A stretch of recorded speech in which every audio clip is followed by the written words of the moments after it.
Welcome to 69 TV. నా పేరు మాధురి. ఇప్పుడైతే మనం బీరంగూడ ప్రణవ్ హోమ్స్లో ఉన్నాము. ఇక్కడైతే వెంకటేశ్వర దేవాలయానికి వచ్చేసాము. ఇక్కడ ప్రధాన అర్చకులు మనతో పాటు పోసూరి రఘుకుమార్ గారు ఉన్నారు. ఆ గురువు గారిని అడిగి ఉగాది గురించి ఎన్నో విషయాలు తెలుసుకుందాము. మనం ఎన్నో సంవత్సరాలుగా ఉగాది చేసుకుంటూ ఉంటాము, కానీ మనకి ఎన్నో సందేహాలు ఉంటాయి.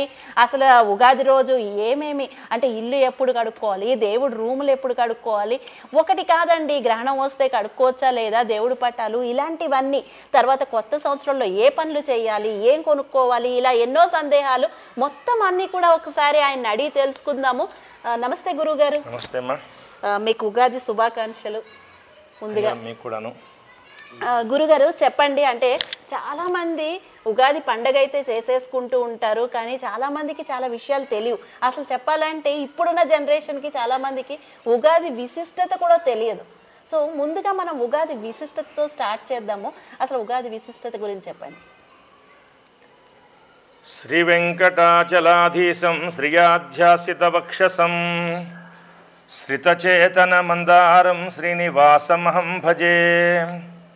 వెంకటాద్రి సమం స్థానం బ్రహ్మాండే నాస్తి కించన వెంకటేశ సమో దేవో నభూతో నభవిష్యతి. ప్రేక్షకులందరికీ విశ్వావసనామహోత్సవ ఉగాది పర్వదిన శుభాకాంక్షలు. ఉగాది అంటే కొత్తదనం అని అర్థం. అంటే ఏదైనా కార్యక్రమం ప్రారంభించాలంటే కలియుగం అనేది దీంతోనే ప్రారంభమైంది అని చెప్తారు. యుగానికి ప్రారంభమైన కాలం ఉగాది. కాబట్టి ఉగాది రోజున చేయవలసిన కార్యక్రమాలు ప్రాతకాలం నందే నిద్రలేవమని చెప్తుంది శాస్త్రం. బ్రాహ్మీ ముహూర్తంలో సుమారుగా 4 గంటల సమయంలో నిద్రలేచి స్నాన సంధ్యాదులన్నీ కూడా పూర్తి చేసుకొని ప్రశాంతంగా పూజా కార్యక్రమం చేసుకొని తదుపరి మనం ఏదైతే ఉగాది రోజున ఉగాది పచ్చడి అనేటువంటి ప్రసాదాన్ని తీసుకుంటున్నామో దాన్ని ప్రాతకాలమే పూజా కార్యక్రమం అయిన తర్వాత తీసుకోమని చెప్తుంది. కానీ ఇది ధర్మవచనం. ఇప్పుడు చేస్తున్న ప్రజలంతా కూడా ఏంటంటే ఉదయం 6 గంటల తర్వాత లేస్తారు. సూర్యోదయం తర్వాత లేస్తున్నారు. సూర్యోదయం కంటే ముందు లేవటం అనేది దేవతా స్నానం, ఋషి స్నానానికి సంబంధించినటువంటిది. ఎప్పుడైతే సూర్యోదయం తర్వాత లేస్తారో 6 గంటల తర్వాత లేచి స్నానం చేస్తే దాన్ని రాక్షస స్నానం అని అంటారు. కాబట్టి రాక్షసులతో పోలుస్తారు. కాబట్టి ఇటువంటి కార్యక్రమాలు పండగ రోజున ఎప్పుడైనా సరే బ్రాహ్మీ ముహూర్తంలో లేవాలి. లేచి ఆ తదుపరి చక్కగా చేసుకోవాల్సిన పూజా కార్యక్రమాన్ని చేసుకొని నింబ కుసుమ పక్షం అంటారు.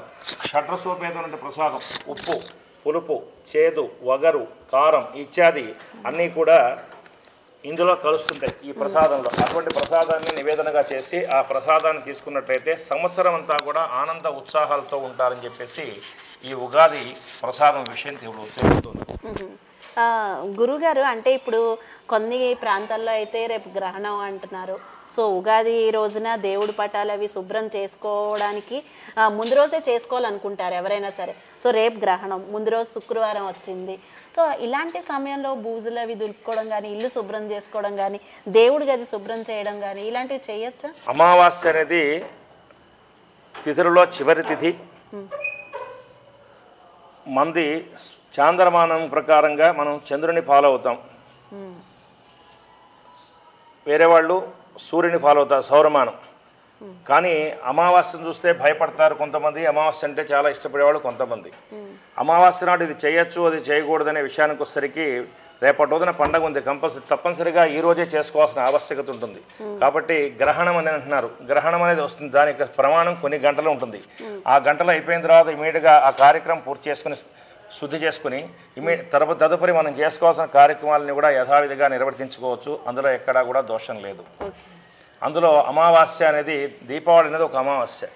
ఆ అమావాస్య రోజున అమ్మవారికి పూజా కార్యక్రమం చేస్తాం. కాబట్టి తిథి గురించి ఎప్పుడు కూడా మనం భయపడాల్సిన అవసరం లేదు.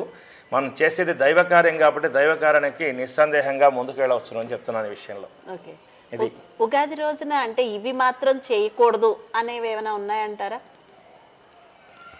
పండగ ఏ పండగ అయినా సరే క్షవరం చేయించుకోవడం అనేది నిషిద్ధం అండి. ఒకటి, మద్య మాంసాలు భుజించడం తప్పు. అలాగే సోమవారం వచ్చింది, సోమవారం అనేసరికి కొత్త బట్ట వేయద్దు అంటారు. కొత్త బట్టలు సోమవారం నాడు ధరించకూడదని, అలాగే జూదాలు ఇటువంటివన్నీ కూడా వెళ్ళకూడదు. అలాగే నూతన వాహనాలు తీసుకోవడం కోసం ప్రయత్నం చేస్తారు. అమావాస్య వెళ్ళిన పాడ్యమైన సరికి అమావాస్య ఎంతో పాడ్యమని అంటుంటారు కాబట్టి కొన్ని వాహనాలు తీసుకునేటప్పుడు కూడా కొన్ని సమస్యలు ఉంటాయని ఉగాది వెళ్ళిన మరుసటి రోజు విధియ నెలపొడుపు రోజు అంటారు. అటువంటి రోజు తీసుకుంటాం విజయం. కాబట్టి గ్రహణం గురించి మీరు ఇల్లు కడుక్కోవచ్చా లేదా ఇటువంటివన్నీ అంటున్నారు. కాబట్టి ఆ కార్యక్రమాలు చేసుకోవాలన్నప్పుడు గ్రహణ అనంతరం అన్నీ కూడా ప్రశాంతంగా చేసుకుని యథావిధిగా మనం పూజలు నిర్వర్తించుకోవచ్చు. ఇందులో ఏ విధంగా సందేహపడవలసిన అవసరమే లేదని చెప్తాను.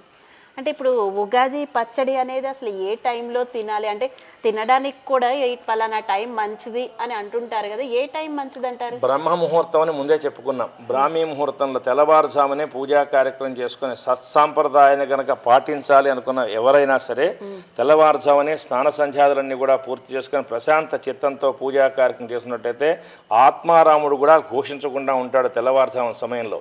కాబట్టి అప్పుడు దేని మీద దృష్టి వెళ్ళదు. మంది ప్రసాదం తీసుకోవాలని, అన్నం తినాలని, లేదా కాఫీ తాగాలి, ఇటువంటివన్నీ వేటి మీద దృష్టి వెళ్ళదు. కాబట్టి మనసు ప్రశాంతంగా ఉంటుందని బ్రాహ్మీ ముహూర్తంలో చేసేటువంటి పూజా కార్యక్రమం ఏదైతే ఉందో అది ఉత్తమమైన పూజ. ఆ పూజ అయిపోయిన తర్వాత ఆ తీర్థం కానీ ప్రసాదం కానీ తీసుకున్నట్లయితే సర్వకార్య జయము అని చెప్తున్నది. ఆ యొక్క విశేషం కూడా, ఆ ఫలితం కూడా సంవత్సరం అంతా కూడా బాగుంటుందని చెప్పి చెప్తారు ఆ యొక్క ఉగాది నాడు తీసుకోవటం వల్ల. అంటే ఇప్పుడు నువ్వుల నూనె దట్టించుకుని స్నానం చేస్తే మంచిది అని కొంతమంది అంటారు, కొంతమంది పండుగ పూట నువ్వుల నూనె ఏంటి అంటారు. అసలు ఇందులో ఏది కరెక్ట్ అంటారు? నలుగు పెట్టి స్నానం చేయమని శాస్త్రం. ఆ నలుగుని దేనిపెడతా ముందుగా ఒంటికి అనేది నువ్వుల నూనె పోయటం ద్వారా మహాలక్ష్మి అనేది చక్కగా ఆ ఒంటి మీద ఆవహించి ఉంటుంది. కాబట్టి ఆ విధంగా అలా చేస్తేనే అమ్మవారి యొక్క అనుగ్రహం ఉంటుంది. ఆ విధంగా చేయనెడలా దారిద్ర్య లక్ష్మి వెంటాడుతుంది. అందువల్ల అమ్మవారి యొక్క అక్కగారు ఎవరు? జ్యేష్ఠాదేవి. కాబట్టి ఇటువంటి సమస్యలు ఉంటాయి. అందుకని అభ్యంగన స్నానం చేసేటప్పుడు తప్పనిసరిగా తలకి నూనె పెట్టుకుని ఒళ్ళంతా కూడా నూనె పెట్టుకుని తల స్నానం చేయమని చెప్తుంది శాస్త్రవచనం. కొత్త సంవత్సరంలో అంటే పనులు మొదలు పెడితే చాలా బాగుంటుంది, అప్పటి నుంచి అలానే ఉంటుంది, ఆ రోజు ఎంత బాగుంటే మర్నాడు నుంచి ఇంకా అలాగే ఉంటుంది అని కొంతమంది నమ్ముతూ ఉంటారు. ఇది నిజమే అంటారు? షడ్రసోపేతమైన ప్రసాదాన్ని ఏ రోజైతే మనం భుజించామో ఉగాది పచ్చడి అనేది అక్కడి నుంచి ఎంతసేపటికి కూడా వెలిగే తప్ప చీకటి అనేది ఉండదనేది ఈ యొక్క ఉగాది యొక్క ప్రత్యేక విశేషత అండి. కాబట్టి పనులు ప్రారంభించుకోవడంలో ఏ విధమైనటువంటి సందేహాలు ఏం పడక్కర్లేదు. ప్రశాంతంగా ఆ రోజు నుంచే అన్నీ కూడా చేసుకోవచ్చు. అందులో శుక్రవారం కానీ, శనివారం కానీ, విశేషంగా గురువారం కానీ ఇటువంటి రోజులు వచ్చినాయనుకోండి ఇంకా అద్భుతంగా ఉంటుంది. లక్ష్మీవారం అని పిలుస్తారు గురువారాన్ని. శుక్రవారం మహాలక్ష్మి వారం ఎట్లాగూ, శనివారం మనని పాలిస్తున్నటువంటి ఏడుకొండల స్వామి వెంకటేశ్వర స్వామి వారి యొక్క నక్షత్రం. కాబట్టి ఇటువంటి తిథులు వారాలు కూడా చాలా విశేషమైన వారాలు కాబట్టి ఆ వారాల ప్రకారంగా మనం చేసుకోవడంలో చాలా అద్భుతంగా ఉంటుంది. అంటే ఇప్పుడు కొంతమంది ఉగాది రోజున కొత్త బండి కొనుక్కుంటే పండగ కదా అని చెప్పి మంచిది అంటుంటారు. మరి కొంతమంది ఏమో ఇనుము కొనకూడదు అంటే కొత్త బండి ఇలాంటివి కొనకూడదు అంటారు. అసలు బండి అనేది బండి తీసుకుందాం అనుకున్నది కొత్త బండి అనేది అక్కడ తిథి ప్రాధాన్యత. ఏ బండి కొందాం అనుకున్నా కూడా ఉదాహరణకి రేపటి రోజున సాయంత్రం 5:30 గంటల వరకే అమావాస్య ఉన్నది, వెంటనే పాడ్యం వచ్చింది. ఎల్లుండి పాడ్యం సాయంత్రం 5:30 వరకే ఉన్నది, 5:30 తర్వాత విధియే వచ్చేస్తుంది. కాబట్టి పాడ్యం వెళ్ళిపోయిన ఘడియలు విధియే మంచిదే కదా అన్న వెంటనే ఆ విధంగా తీసుకుంటారు. తిథిని చూసుకుని ముందుకు పెడతారు తప్ప కంపల్సరీగా ఆ యొక్క అమావాస్య నాడే తీసుకుంటున్నామనే ఉద్దేశం లేకుండా తిథి మారుతుంది. కాబట్టి ఉగాది అంటేనే శుద్ధ పాడ్యమి, చైత్ర శుద్ధ పాడ్యమి. అందులో ఈ ఉగాదికున్న విశేషంలో ఏంటంటే ముందు వరకు అమావాస్య రోజు వరకు శశిర ఋతువు నడుస్తున్నది. తర్వాత వెంటనే వసంత ఋతువు. ఈ శరద్ ఋతువులో ఏమవుతుంది, చెట్లకు ఉన్న రాకులన్నీ రాలిపోతుంటాయి. కానీ నెక్స్ట్ వచ్చేది వసంత ఋతువు చైత్రమాసంలో. అందులో ప్రారంభమైనటువంటి మాసమే చైత్రమాసం, మాసాల్లో కల ప్రథమమైన మాసం. ఇంగ్లీష్ లెక్కల ప్రకారంగా చూస్తే జనవరి 1వ తారీఖు అనేది మనకి నూతన సంవత్సరం అయితే, తెలుగు లెక్కల ప్రకారంగా ఉగాది అనేది మనకు నూతన సంవత్సరం. ఇంగ్లీష్ ప్రకారంగా చూసుకుంటే డిసెంబర్ 31 అయిపోయి 1వ తారీఖు మారిన వెంటనే రోజు మారింది, సంవత్సరం మారింది, అంత తప్ప మార్పులు అంటే ఏమీ కనపడవు. కానీ ఉగాదిలో కొత్త మార్పు ఏం కనపడుతుంది, సంవత్సరం ఋతువు మారిపోతున్నది. శిశిర ఋతువు కాస్త వసంత ఋతువు అవుతున్నది, మాసం కాస్త ఫాల్గుణ మాసం కాస్త చైత్రమాసం అవుతుంది. ఇక్కడేమో చలికాలంతో ఇబ్బంది పడ్డాం, మాఘ ఫాల్గుణ మాసాలు చలితో. కానీ ఇక్కడ ఎండాకాలం ప్రారంభం అవుతున్నది. అదే కాకుండా చక్కగా చెట్లు చిగురుస్తూ ఉంటాయి. మామిడి పూత వస్తుంది, మామిడికాయలు వచ్చే సమయం చక్కగా వేప పువ్వు కూడా ఇక్కడే ఉద్భవిస్తుంది. ఈ వేప పువ్వు తీసుకునడం ద్వారా సకల రోగాలు హరింపబడతాయని చెప్పి చెప్తున్నది శాస్త్రం. కాబట్టి సంవత్సరం మొత్తం మీద నువ్వు ఏ రోజు తీసుకున్నా తీసుకోపోయినా పనులు పర్వాలేదు, కానీ ఉగాది నాడు వేప పువ్వు తీసుకోవడం ద్వారా సకల రోగాలు కూడా నయమవుతాయని చెప్పేసి చెప్పడంలో ఎటువంటి సందేహము లేదు. గురుగారు, అంటే అమ్మవారికి పెట్టే ప్రసాదాల గురించి చెప్పండి, ఏం పెడితే మంచిది? లక్ష్మీం క్షీరసముద్ర రాజతనయాం శ్రీరంగధామేశ్వరీం దాసీభూత సమస్త దేవనితాం లోకైక దీపాంకురాం అని చెప్పేసి అమ్మవారి గురించి చెప్తాం కదా. క్షీరసముద్ర రాజతనయాం అని చెప్పేసి క్షీరంతో చేసినటువంటి మధురైన పదార్థాన్ని అమ్మవారు ఎప్పుడు కూడా ఇష్టపడుతుంది. అందుకనే పాయసం చాలా విశేషం అమ్మవారికి. రెండోది పూర్ణం బూరెలు అంటారు, అదొక విశేషంగా పెడతారు. మూడోది పులిహోర ప్రసాదం. ఈ 3 ప్రసాదాలు ఎప్పటికీ కూడా చేయదగినవి, చేయవలసినవి అమ్మవారి విషయంలో. ఆ విధంగా చేయటం ద్వారా అమ్మవారు కూడా అనుగ్రహం బాగుంటుంది. అంటే ఇప్పుడు ఉగాది రోజున పంచాంగ శ్రవణం అయితే తప్పకుండా చదవాలి, విన్నా కూడా చాలా పుణ్యం అంటూ ఉంటారు. అసలు పంచాంగ శ్రవణం గురించి చెప్పండి గురుగారు. పంచాంగ శ్రవణం చేయటం అంటేనే గ్రహణాలు ఎప్పుడెప్పుడు వస్తాయి, అసలు నవనాయకులు ఎవరు, ఈ సంవత్సరం రాజకీయ పరిస్థితులు ఎట్లా ఉన్నాయి, వర్షాలు ఎలా పడుతున్నాయి, పంట పాడి బాగుందా లేదా, చేసే వృత్తి ఉద్యోగ వ్యాపారం ఎలా ఉన్నాయి, ఈ సంవత్సరం నాకు ఆదాయం ఎంత ఉంది, వ్యయం ఎంత ఉంది, ఇటువంటివన్నీ కూడా తెలిపే ఘట్టమే పంచాంగం. తిథి నక్షత్ర కరణ యోగాలను కూడా తెలిపేటటువంటిది పంచాంగం. కాబట్టి ఈ 5 అంగాలను తెలుపుతుంది. కాబట్టి ఇటువంటి పంచాంగంలో మనం అన్నీ కూడా ఇప్పుడు చెప్పినట్టుగా వృత్తి, ఉద్యోగము, వ్యాపారము, వ్యవహారము, వివాహము, సంతానము ఎప్పుడెప్పుడు కలుగుతాయి, మన నక్షత్రాన్ని బట్టి మన రాశిని బట్టి తెలుసుకునేటువంటి అవకాశం ఈ పంచాంగ శ్రవణం ద్వారా తెలుసుకోగలుగుతాం. ముఖ్యంగా మూఢమి, కర్తరి, అలాగే గ్రహణాలు, ఏ సందర్భంలో గ్రహణాలు వస్తున్నాయి, ఈ గ్రహణం వచ్చినప్పుడు మనం ఏం చేయాలి, మనకి స్థితిగతులు బాగుండకపోతే ఎటువంటి శాంతులు చేసుకోవాలని చెప్పి చెప్పేటువంటి విషయమే ఈ పంచాంగ శ్రవణం. దాని ద్వారా అన్ని విషయాలు చెప్పగలుగుతాం అన్నమాట. కొత్త సంవత్సరం అనగానే ఎవరికైనా మన వాళ్ళందరికీ జనవరి 1 నుంచి కొత్త సంవత్సరం అని ఇప్పుడున్న జనరేషన్కి కానీ అప్పటి నుంచే మనకి స్టార్ట్ అయింది అనుకుంటారు. చాలామంది ఉగాది నుంచి కొత్త సంవత్సరం అని చాలామందికి తెలియట్లేదు ఇప్పుడున్న వాళ్ళకి. సో అలాంటి వారికి ఏం చెప్తారు గురువుగారు? అంటే మన కొత్త సంవత్సరం మొదలైంది మన తెలుగు వారికి ఇప్పటి నుంచేనా, నిజంగానే ఈ ఉగాది నుంచే కొత్త సంవత్సరం అని అనుకోవాలా?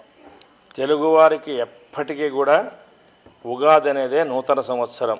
చైత్రమాసం, మాసాలు 12, చైత్ర, వైశాఖ, మాఘ, ఫాల్గుణ ఇట్లా ఉన్న చైత్రం, వైశాఖం, జ్యేష్టం, ఆషాఢం, శ్రావణం, భాద్రపదం ఎట్లాగైతే వరుసనే 12 మాసాలు ఉన్నాయో 12 మాసాల్లో మొట్టమొదటిగా వచ్చేటువంటి మాసమే చైత్రమాసం. ఈ చైత్రమాసంతోనే చైత్రమాసం మొదటి రోజునే ఉగాది అంటే యుగం కొత్తగా ప్రారంభమైనటువంటి రోజు. కాబట్టి ఇక్కడ ఈ సంవత్సరంలో మనం ఈ ఉగాదినే నూతన సంవత్సరంగా తీసుకోవాలి తప్ప ఆంగ్లేయుల యొక్క సాంప్రదాయం ప్రకారంగా జనవరి 1 అనేది వాళ్ళ సాంప్రదాయం లెక్క. మన తెలుగువారి సాంప్రదాయం ఎప్పటికీ కూడా ఉగాది నూతన సంవత్సరం అంటే చైత్ర శుద్ధ పాడ్యం అనేదే మనకి ఉగాది పండుగగా తీసుకోవాలి. ఇది కాల నిర్ణయం. అది గురుగారు, అంటే ఇప్పుడు ఇందాకైతే మనం ఏది కొనకూడదో ఉగాది రోజున మాట్లాడుకున్నాము. అసలు ఉగాది రోజున ఏం కొనుక్కుంటే మంచిది అంటారు? దానికి కావాల్సిన ద్రవ్యాలు ఏవైతే సమకూర్చుకోవాలో, ఇప్పుడు ఉదాహరణ రేపు ఉగాది ఉంది, ఉగాది రోజున మనం చేసుకోవాల్సినది ఉగాది పచ్చడి. దానికి సంబంధించి సమకూర్చుకోవాల్సిన ముఖ్యమైనది బెల్లం, తర్వాత ఉప్పు, కొత్త చింతపండు, మామిడికాయ, వేప పువ్వు, అలాగే కారము ఇత్యాది ద్రవ్యాలతో కూడుకున్నదే ఈ ఉగాది పచ్చడి విశేషం. అలాగే దీనికి సంబంధించి ప్రత్యేకంగా పూలు, పండ్లు అనేది కూడా విశేషంగా కొనుక్కొని వస్తాము. ఇనప వస్తువులు అనేది కొత్త రోజు కదా అని చెప్పేసి కొంత అనుమానం పడుతుంటారు. కాబట్టి కొంతమంది కొంటారు, కొంతమంది కొనరు. కానీ కొనకుండా ఉండటమే ఉత్తమమైన విశేషం అని చెప్పగలను. గడియలను బట్టి ఒకవేళ అదే రోజు శనివారం వచ్చింది అనుకున్నాం, శనివారం తప్పనిసరిగా నూనె అనేది తీసుకోకూడదు అని చెప్పేసి, నువ్వుల నూనె ముఖ్యంగా, ఇనప వస్తువు ఏది కూడా శనివారం నాడు తీసుకోకూడదు అని చెప్పేసి ధర్మవచనం. గురుగారు, నాకు ఒక అనుమానం, అంటే ఉగాది అనేసరికి అందరూ చాలా, అంటే ఇప్పుడైతే అందరూ చీర కట్టుకుని చాలా శాస్త్రోక్తంగా మంచిగా వస్తూ ఉంటారు గుడికి. కానీ చాలామంది జుట్లు విరబోసుకొని వేస్తూ ఉంటారు కదా గుడికి. సో గుడికి వచ్చేటప్పుడు జుట్టు విరబోసుకొని రావచ్చా? జుట్టు విరబోసుకోవడమే పైశాచికత్వ ఆనందం అని చెప్తాను ముందుగా. రాక్షసులంతా కూడా దానిందే ఉంటారని చెప్పేసి జుట్టు విరబోసుకోవడం ద్వారా దారిద్ర్యం అన్ని వెంట తెచ్చుకోవటం అని చెప్పేసి శాస్త్రం. అందుకనే ఎక్కడ పడితే అక్కడ జుట్టు దువ్వుకోవటం అనేది చేయకూడదు. అలాగే గుడికి వచ్చేటప్పుడు ఒకవేళ తలస్నానం చేస్తాం, దానికి దాని ఉంటారు రబ్బర్ బ్యాండ్ లాంటిది కానీ ఏదైనా పెట్టుకొనన్నా రావాలి, కానీ జుట్టు అలా విరబోసుకొని రాకూడదు. జ్యేష్ఠాదేవి ఆవాహన ఎక్కువ జరుగుతుంది అక్కడ, అంటే దారిద్ర్యం వెంటాడుతుందని చెప్పేసి. కాబట్టి అట్లా లేకుండా సంస్కృత సాంప్రదాయాలను పాటించాలంటే స్నానం చేసిన తర్వాత చక్కని జడ వేసుకొని 3 పాయలు చేసినా 2 పాయలు కానీ కనపడుతుంది జడ ఎప్పుడు కూడా. కాబట్టి ఆ జడ వేసుకునే సాంప్రదాయమే సత్సాంప్రదాయం, కానీ జుట్టు విరబోసుకున్నది పైశాచిక ఆనందమే తప్ప వేరే ఏమీ లేదని చెప్పగలను ఇక్కడ. అలాగే ఆడపిల్లలు అనంటే చక్కగా నుదుటిన బొట్టు పెట్టుకోవాలి. మనం హిందువులమా కాదా తెలియకుండా ఉన్నది ప్రపంచంలో. హైందవ ధర్మాన్ని కాపాడటం కోసం నుదుటిన బొట్టు పెట్టుకోవాలి, చేతులకి గాజులు ఉండాలి. ఈ విధంగా ఉన్నటువంటి అమ్మాయిలు చాలా అరుదుగా కనపడుతున్నారు ఈ మధ్యకాలంగా. స్కూళ్ళలో కూడా మాది మిషనరీ స్కూల్ అని చెప్పేసి పెట్టిన బొట్టును కాస్త చెరిపే సాంప్రదాయాలు ఎక్కువైపోయినాయి. అటువంటి వాటిని మనం జాగ్రత్తగా కాపాడుకుని మా సాంప్రదాయం ఇది కాబట్టి మమ్మల్ని ఇలాగే వెళ్ళనివ్వాలని చెప్పేసి వాళ్ళతో కూడా మనం మాట్లాడగలిగే రోజు వస్తే అద్భుతంగా ఉంటుంది భారతదేశం. ఓకే, అన్నీ చాలా చక్కగా చెప్పారు. చివరిగా అయితే ఒక్క ప్రశ్న గురువుగారు, ఉగాది రోజున మనం ఏ శ్లోకం చదివితే మంచిది? సర్వకార్యాలు సిద్ధించటం కోసం నమోస్తు రామాయ సలక్ష్మణాయ దేవ్యై చ తస్యై జనకాత్మజాయై నమోస్తు రుద్రేంద్ర యమానిలేభ్యో నమోస్తు చంద్రార్కమరుద్గణేభ్యః జయత్యతి బలోరామో లక్ష్మణశ్చ మహాబలః రాజా జయతు సుగ్రీవో రాఘవేణాభిపాలితః దాసోహం కోసలేంద్రస్య రామస్య క్లిష్టకర్మణః హనుమాన్ శత్రు సైన్యానాం నిహంత్రా మారుతాత్మజః అని చెప్పి చదువుకోవడం ద్వారా సర్వకార్యాలు సిద్ధిస్తాయి. చాలా చక్కగా చెప్పారు గురువు గారు, అన్నీ చాలా వివరంగా మాకు మా వ్యూవర్స్కి. మీకు ధన్యవాదములు. జై శ్రీమన్నారాయణ. చూశారు కదండి, గురువుగారు చెప్పిన ఎన్నో విషయాలు ఉగాది గురించి. చాలామందికి ఇవన్నీ తెలియవు. సో చాలా క్లియర్గా అన్ని డీటెయిల్డ్గా చెప్పారు. సో మీకు కనుక ఈ వీడియో కనుక నచ్చినట్లయితే వెంటనే లైక్ చేసి, షేర్ చేసి, కామెంట్ చేయడం మాత్రం మర్చిపోకండి. Thank you for watching.